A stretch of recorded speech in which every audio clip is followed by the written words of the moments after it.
Havia um tempo em que toda a humanidade caminhava junta. Não por obrigação, mas porque era tudo o que existia. O livro de Gênesis, no capítulo 11, versículo 1, abre com uma das afirmações mais densas de toda a narrativa do Antigo Testamento. Era a terra toda de uma só língua e de uma só fala. Essa unidade não era apenas linguística, era cultural, relacional, existencial. Os descendentes de Noé carregavam a memória do dilúvio, a aliança do arco-íris e o peso de um recomeço sobre os ombros. E foi exatamente essa unidade que os moveu em direção ao Oriente. A planície de Sinear, para onde os povos migraram, não era um lugar qualquer. Situada entre os rios Tigre e Eufrates, essa região era extraordinariamente fértil, com solo aluvial que permitia o cultivo abundante e o assentamento permanente de grandes populações. Ali, no coração do que hoje é o Iraque, nasceu uma das civilizações mais antigas do mundo. Os acadianos chamavam essa região de Shumeru. Para os hebreus, ficou conhecida como Sinear. Era um lugar onde a terra era generosa o suficiente para alimentar sonhos ambiciosos, e foi ali que os descendentes de Noé decidiram parar, construir e permanecer. O problema não era o lugar, era a intenção que crescia dentro daquela comunidade. Quando o texto bíblico diz que eles encontraram uma planície e ali habitaram, o verbo hebraico usado carrega a ideia de assentamento definitivo, de fincar raízes com determinação. Não era uma parada temporária de viajantes cansados. Era uma decisão consciente de centralizar a humanidade em um único ponto, contra o mandato divino dado a Noé e seus filhos no capítulo 9 de Gênesis, versículo 1, que era o de encher e preencher a terra.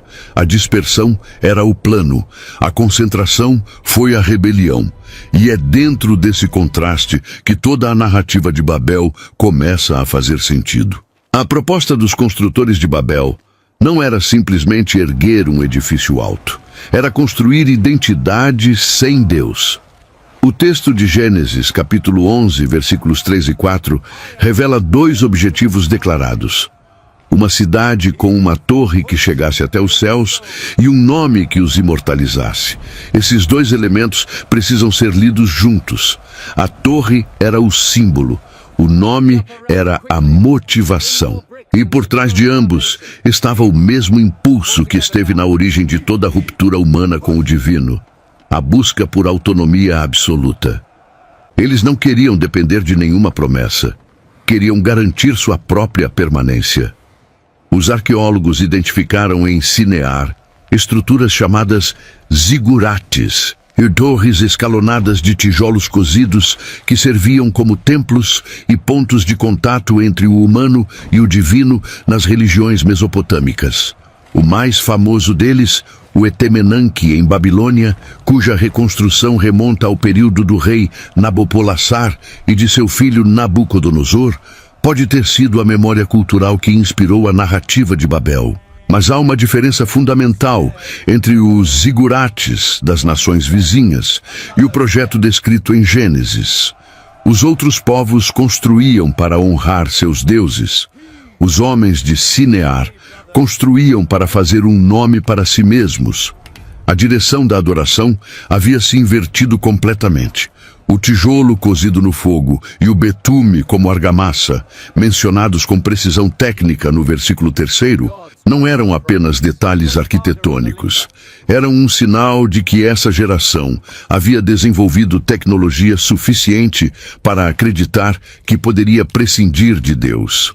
O fogo que cozinhava os tijolos era o mesmo fogo do orgulho humano, que ao longo de toda a Escritura antecede grandes quedas. E Deus viu. O texto hebraico usa uma linguagem quase irônica ao dizer que o Senhor desceu para ver a cidade e a torre que os filhos dos homens edificavam, como se aquilo que eles pensavam que chegava ao céu mal fosse visível de onde Deus estava. O contraste entre a grandiosidade da ambição humana e a perspectiva divina sobre ela é por si só um ensinamento. A dispersão de Babel é frequentemente lida apenas como castigo, mas quando o texto é examinado em profundidade, algo mais complexo e mais gracioso começa a aparecer. No capítulo 11 de Gênesis, versículos 6 e 7, Deus declara que o povo é um, a língua é uma, e que nada os impedirá de fazer tudo o que intentarem fazer. Essa frase não é uma advertência sobre o poder humano em si. É um diagnóstico sobre para onde esse poder estava sendo direcionado. A unidade, que poderia ter sido uma bênção extraordinária, havia se tornado o combustível para uma rebelião coletiva sem precedentes. E interromper esse processo era, de certa forma, a maior proteção que Deus poderia oferecer àquela geração. A confusão das línguas não foi um ato de destruição, foi uma cirurgia. Deus não matou ninguém em Babel. Não choveu fogo como em Sodoma. Não houve uma catástrofe visível. O que houve foi uma ruptura na comunicação que tornou impossível a continuidade do projeto. E com isso, o que parecia uma punição se revela como um ato de contenção misericordiosa. A humanidade, concentrada em um único lugar, falando uma única língua e movida por uma ambição desviada, teria capacidade de produzir formas de destruição que a história posterior confirmou serem reais. Deus conhecia o coração humano melhor do que os próprios homens e agiu antes que o projeto chegasse a um ponto sem retorno. Há também uma camada teológica profunda nessa passagem que aponta para o futuro.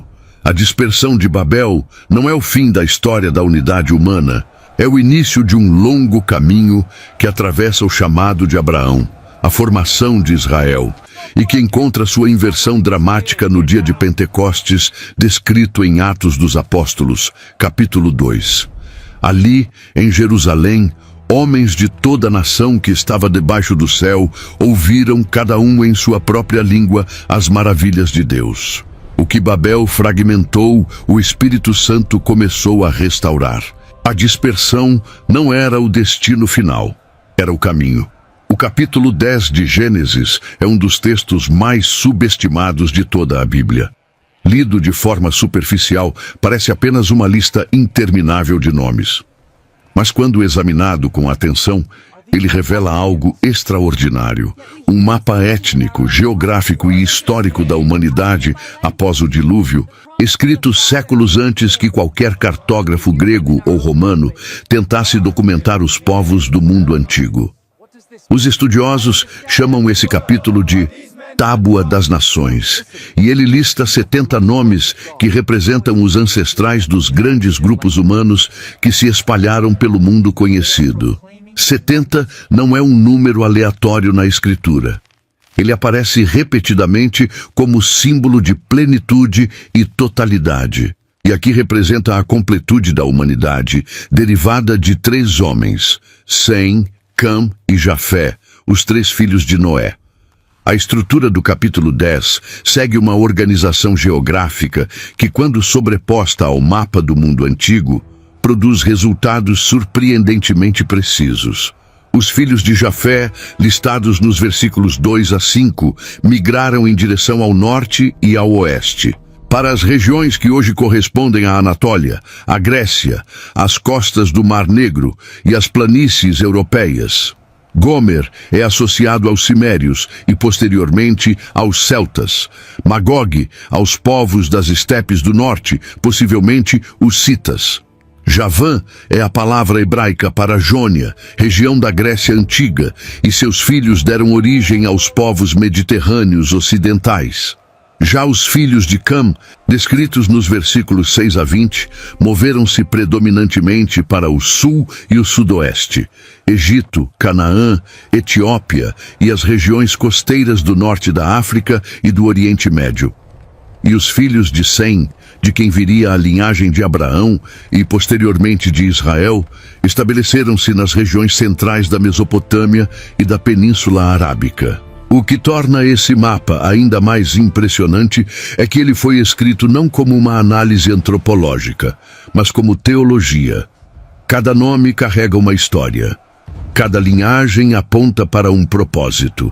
E no centro de toda essa dispersão, a narrativa bíblica não vê caos, vê providência.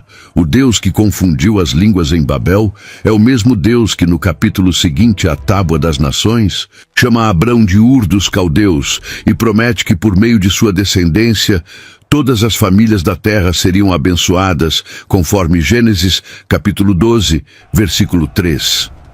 A dispersão plantou os povos. A promessa plantou a semente que um dia os reuniria. Cam, o segundo filho de Noé, tornou-se pai de 4 filhos, cujos descendentes moldaram algumas das civilizações mais poderosas da antiguidade. Cuxi, Misraim, Put e Canaã são nomes que para o leitor moderno podem soar distantes.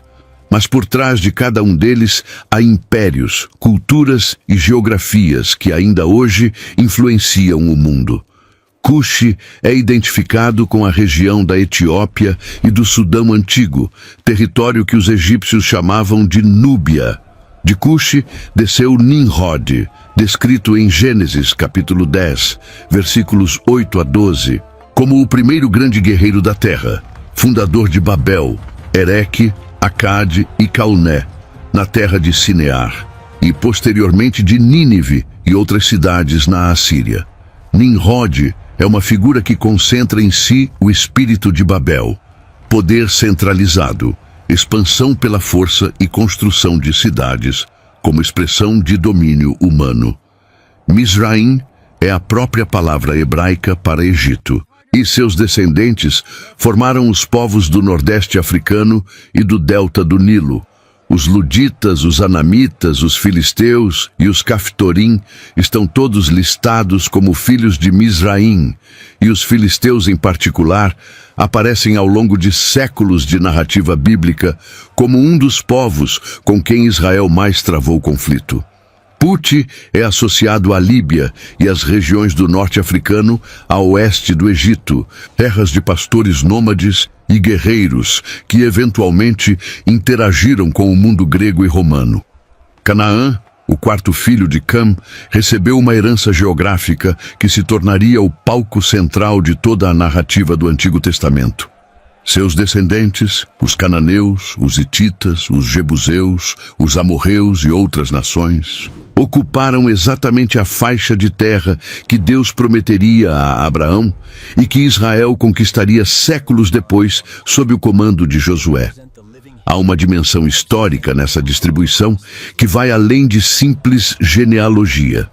Os filhos de Cam construíram nas margens dos grandes rios, o Nilo, o Eufrates, o Tigre, ergueram cidades, estabeleceram rotas comerciais, desenvolveram escrita e arquitetura monumental. O Egito, em particular, atingiu um nível de organização política e cultural que influenciou todo o mundo antigo por mais de 3 milênios. E é precisamente nesse contexto que a história de José, vendido como escravo para o Egito, e depois a de Moisés, criado na corte do faraó, ganham toda a sua profundidade. Os descendentes de Sem foram parar exatamente dentro do território dos descendentes de Cam. E ali, Deus teceu alguns dos capítulos mais dramáticos de toda a Escritura. Depois de Babel, a humanidade nunca mais foi a mesma. Os povos se espalharam, as línguas se multiplicaram, as culturas se diversificaram de formas que ao longo dos séculos produziram tanto beleza quanto violência.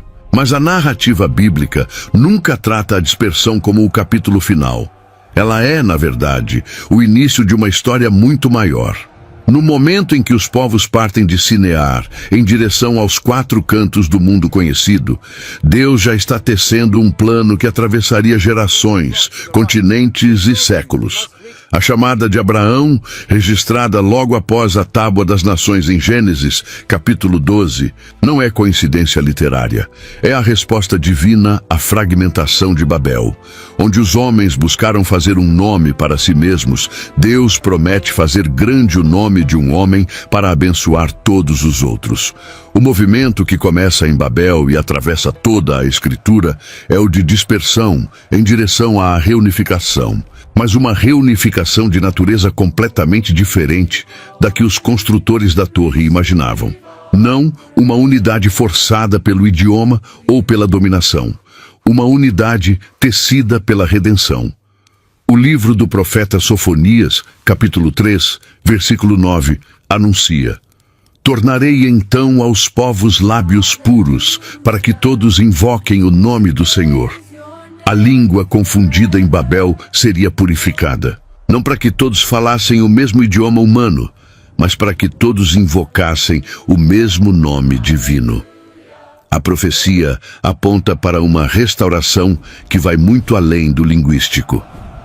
Quando o livro de Apocalipse, no capítulo 7, versículo 9, descreve uma multidão que nenhum homem podia numerar, de toda nação, tribo, povo e língua, de pé diante do trono.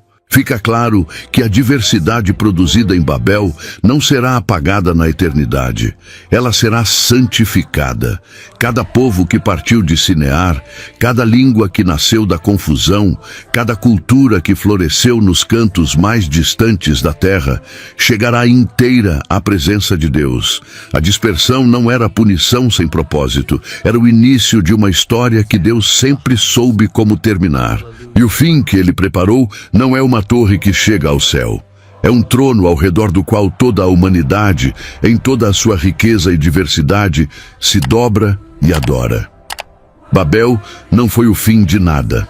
Foi o começo de tudo. Cada povo que partiu daquela planície carregava, sem saber, um fragmento de uma história que só faz sentido quando vista por completo.